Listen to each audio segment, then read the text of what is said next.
Attorney General Bill Barr has reinstated the federal death penalty. And will Dems impeach the president, or are they going to move on? The Democratic presidential hopefuls will have to take the stage for debate 2 in less than a week. Here to discuss all of this is the Hill's editor-in-chief, Bob Cusack. He joins us now with the debrief. Great to see you, sir. Good morning.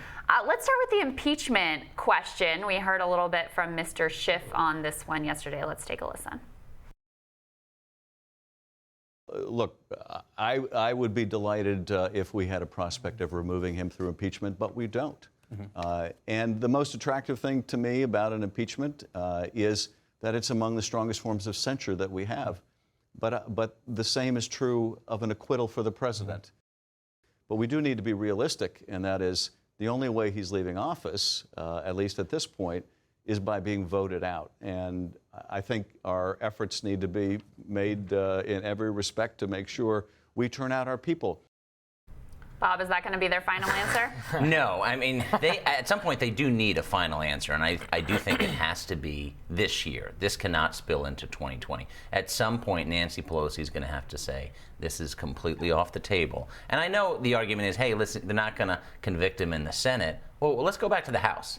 They have about 95 votes. They are so far from 218. So they can't even get there in the House. And they have to acknowledge that, I think, at some point, because Nancy Pelosi, she was talking about it yesterday, she wants to talk about issues. That's how they won the House. So, right. So I think if this bleeds into 2020, that's actually a problem for Democrats. So, Bob, if we make this analogous to, say, like the Tea Party time with Boehner, you know, you only had maybe 100 people in the caucus, but they were like vehemently against whatever type of bill. How did he manage that? And I mean, if the base and a lot of these people are agitating for impeachment, even if the majority of the caucus is not there, it kind of renders them in a very precarious situation. It is. Yeah. It's an uncertain situation. Some members are facing primaries because of this, and that's pushing them. So I think but Nancy Pelosi's she's got to protect the majority makers, and those are the moderates who won many Trump districts. And those members don't want to do impeachment. They want to talk about the bread and butter issues. I mean, you talk to members all the time. They're not talking about Mueller. Yeah. They're not talking about Mueller, and that's red, purple, blue districts. I mean, it's also very telling what the presidential candidates are talking about. I mean, it does not get brought up very much. They don't bring it up very much, and it doesn't get brought up to them very much when they're out doing town halls and early in the primary midterms states. too. Right. Why did the Democrats win the House? It was because of Obamacare. It was not because of Robert Mueller. I mean, it's an afterthought. Honestly, Yeah. For what it's worth, my personal opinion is Dems didn't win the House on healthcare. I think they won it just on Trump backlash is really what I think was going on there. But obviously, some of that. And well, I mean, it's a bad time for Tom Steyer to get into the race because he's totally the candidate of impeachment and had a rough week. Obviously, I mean, he's not going to win in all likelihood, but his chances went down. But listen, I think the presidential candidates need to focus on what people want. They want to problem solve, and that's why I think that Republicans can keep saying, will this never end? And I think that's what the president's going to be saying. And I think that's a winning issue, actually, for the White House. I mean, they've already, Jerry Nadler now wants to call Don McGahn and subpoena Mueller grand jury. It's like, all right.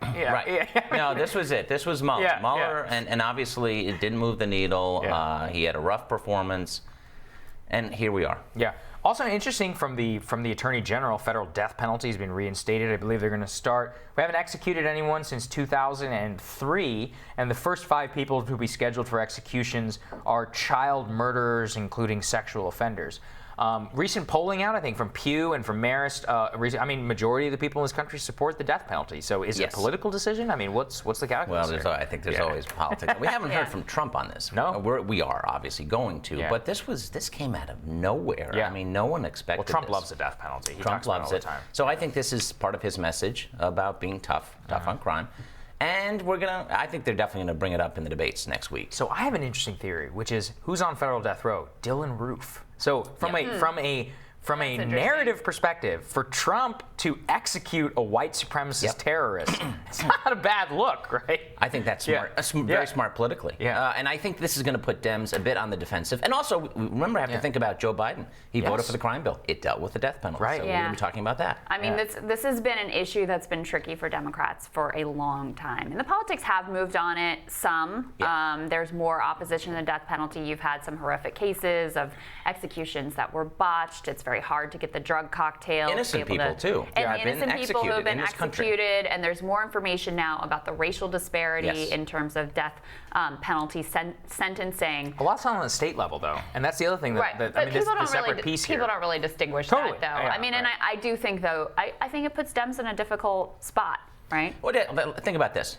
If you're Democrat running for president, and say, do you think Tim McVeigh should not have been right. executed? Right. Well, How and do you're you talking answer about that? child murders. One of the people I who's mean, scheduled for execution is a white supremacist who's like a rapist. Right. Who's a child rapist. I Right. mean, like, I don't know as a society if anyone's gonna die, like, it probably should be that person. You know, it's like Yes. It's hard to argue Yeah. against that, No. and I don't support the death penalty, like in general as a philosophical principle. Yeah. But then when you talk about specific instances, you're like, Yeah. forget that guy. And you know, Trump, when we finally have the general election debates, he's going to be talking about this issue and saying, "You're weak, I'm strong." Interesting. It is fascinating because I think it's one of these. It's like a resurrection of a 1990s kind of culture war, and I mean, it's one yeah. of these culture war issues which didn't really go away. I mean, it was In like that on the famous back moment burner. with Dukakis. Yeah, Yes, and I it was was gonna mention that, Dukakis, yeah. and you have like Huge. Bill Clinton. I mean, Bill Clinton. This was a big thing back in the '90s, and I just think it's interesting to see these things resurrected. I mean, they still touch quite a nerve, I think, in the electorate. Well, remember Yeah. in 2000 we said there's really not much of a difference. A lot of people said doing Al Gore and George W. Yes. Well, the parties have moved. I mean, here they are diametrically opposed. Yeah. Yeah. On immigration, very different than it used to be too. Yeah, very good point. So that gives us a good transition to the debates that are coming up next week. What are some of the dynamics that you think are most interesting? I mean, Joe Biden has to have a good night, period. He is someone who has stayed on top of the polls. It surprised me a bit after his disappointing performance. I think he's got a counterpunch. We have a story this morning on thehill.com saying they are going to push back. And Cory Booker also. It's time for him to either shine or drop. And I think it's desperation time for most of these guys. They got to get in the top 5. And only 5 candidates so far have qualified for the next debate. Remember, we're taking August off with the debates. Next one's in September. So you've got to have a moment now, or you may have to drop out if you're one of these also-rans. There's a feeling that the field is starting to gel. And if you aren't Biden, Kamala, Warren, Bernie. Bernie. Don't forget Bernie. And Buttigieg. You'll hear about it on Twitter if you get it right. What I wonder, Bob, is Joe Biden has to do this very delicate dance. If he wants to push back, but he can't be snarky and mean. He can't because if he pushes back, but in a very entitled way, which is how a lot of people saw his first debate performance, I think he's going to suffer. So how does he walk that line? He does have to be very careful. Now, interesting, like the people who went on the attack in the first debates, Harris went after Biden. She won that. Castro went after Beto. He won that. He got some press for that. Usually the counterpunch is sometimes more effective than the actual punch. So he has to be careful. But I do think we're going to see a lot more sniping this time around. Mixing it up. Yeah. Well, and the dynamic, too, where Biden is on stage with every candidate of color in the race is a really interesting one. Having Booker and Harris both there on stage with him is a pretty interesting dynamic and a challenge for him. The one area where I don't think you're going to see sniping is between Sanders and Warren. They actually are friends. I think that's overhyped. They've actually said it, and I believe it. That they'll talk about maybe policy differences which are slight between them, but they're not going to go after one another. I don't think. And if you talk to Sanders' team too, they see their coalition as very different from Warren's coalition. They don't feel like they eat into each other's votes at this point. They see the threat more with Biden. They share a lot of, which is counterintuitive. It is. But if you ask Biden voters, their second choice is Bernie, and vice versa. The second choice stuff is always what's most fascinating, because you could not find more different. I mean, it might just be name ID. I literally don't understand, but I think some of it might also be like coalition. Yeah, I think there's like an authenticity piece where, I mean, look, I don't agree with Biden where he stands ideologically. I think he held his positions like quite earnestly, and that comes off. And it's the same with Bernie.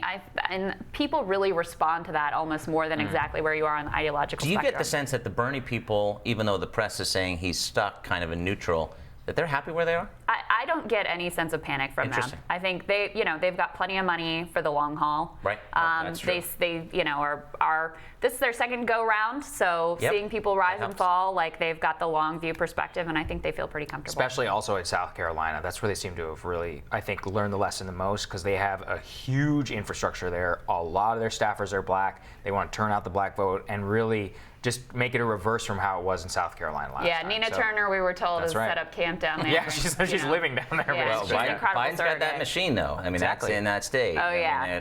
And really, if you look at it, Iowa's going to be very key because if Biden wins Iowa, and he's looking decent in New Hampshire, looking quite strong in South Carolina. Now, this all can change. But, Warren's got to be looking at Iowa like, I can take it. Somebody's got to make a play there. For her in particular, Yeah. especially because of the California, right? I mean, Yes. California has moved up so many delegates, big state. Kamala Harris now polling top there. Yep. It's a big deal. I think this is going to be more interesting set of debates than the last one. Yeah. All right. All right. Thanks, Bob. Thank you, Thanks. Bob. Appreciate it. Happy weekend. Next up on Rising, Young Turks host and founder Cenk Uygur gives a warning to Senators Warren and Sanders about progressive infighting. We were just talking about that. And will Congress act to address election security concerns outlined in the Mueller report? Congressman Jamie Raskin will weigh in on this likelihood when Rising returns.